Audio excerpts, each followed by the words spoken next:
और वैसे भी लोग वहाँ तक पहुँच के इतने सारे चीज़ लेके भी ये कहते हैं ना कि हम किसी लाभ पद पे नहीं है, हम तो सेवा के पद पे हैं, बाजीबा। तो फिर ये चीज़ हटा दो, पेंशन भत्ते। फिर जब आप सेवा के पद पे हैं तो फिर पैसा क्यों? अच्छा, पैसा ले रहे हैं तो फिर नौकरी क्यों नहीं है? कैसे नहीं? हम लोग तो नौकरी करते हैं, मतलब जो भी सरकारी नौकरी में होंगे, army Urmi, defence, air force, navy force वगैरह में, उनके लिए 10 लाख, आर्मी के लिए, एयरफोर्स, नेवी फोर्स सब मिला के लगभग 30 लाख के आसपास हैं एक्टिव में। उनके लिए जब फैसला लेना होता है तो एक बार में संसद में पारित हो जाता है, बन जाता है संविधान।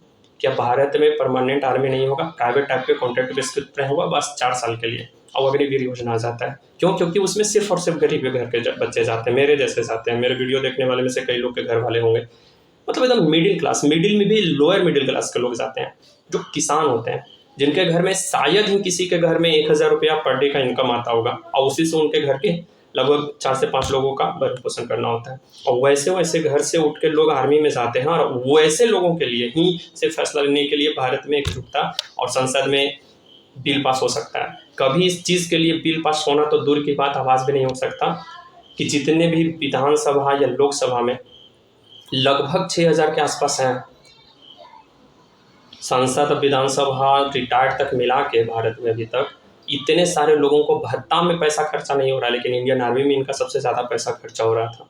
इंडियन आर्मी बूढ़ा हो रहा था, इसीलिए अग्निवीर योजना लाया गया। तो ये सब बुढ़ाऊ लोग जो अभी तक रिटायर कर करके 50-50 साल से बैठे हैं, जिनका एक ही खानदान है, जो पूरे भारत पे 1500 परिवार मात्र इस पूरे भारतवर्ष पे आज तक शासन करते आया है, 3 पीढ़ी से। कोई भी नया नया बंदा नहीं जाता है जो पहली बार गया हो। पहली बार जाने वाला में सिर्फ वही है, नचनिया गवनिया। कुछ लोग अपना वस्त्र उतार के, अपना शारीरिक प्रदर्शन करके, अश्लीलता पर उसके जीवन चला रहा था, घर चल रहा था उसका। अब कुछ लोग शब्दों से, अश्लीलता से पड़ोस के समाज में अपना घर द्वार चला रहे थे, उनका रोटी इसी से चल रहा था। और वैसे वैसे लोगों को विधि भारत भाग्य विधाता बना दिए हैं। तो वही अब संविधान बनाएगा भैया, जिसके अंतर्गत हम सभी लोग रहेंगे, उसी के अंदर काम करेंगे, रहेंगे, मानेंगे। ये रोड पे नाचने गाने वाले, शो करने वाले। अब लोग कहेंगे कि भाई जो गा रहा है उसके अंदर सरस्वती की बात है, गाना कौन सा गलत चीज़ है, सरस्वती का काम है, ये कला है। तो भाई कला वो था ना जो लता मंगेशकर थे, जो उदित नारायण है, जो अलका याग्निक है। फिर बात आ गई कि वो सब पुराना हो गया और ये वो का भारत में ऐसा जन्म ले लिया, मिल गया भारत रत्न, तो सिर्फ वही है, क्या बाकी को नहीं है? तो भाई आज भी है। अरिजीत सिंह आज के हैं, जोबीन नोबिता आज के हैं, अंकित तिवारी आज के हैं, ये सारे जितने भी सिंगर हैं ना वो आज के हैं, अब भी गाना गा रहे हैं। लेकिन उनमें और इनमें बहुत अंतर है।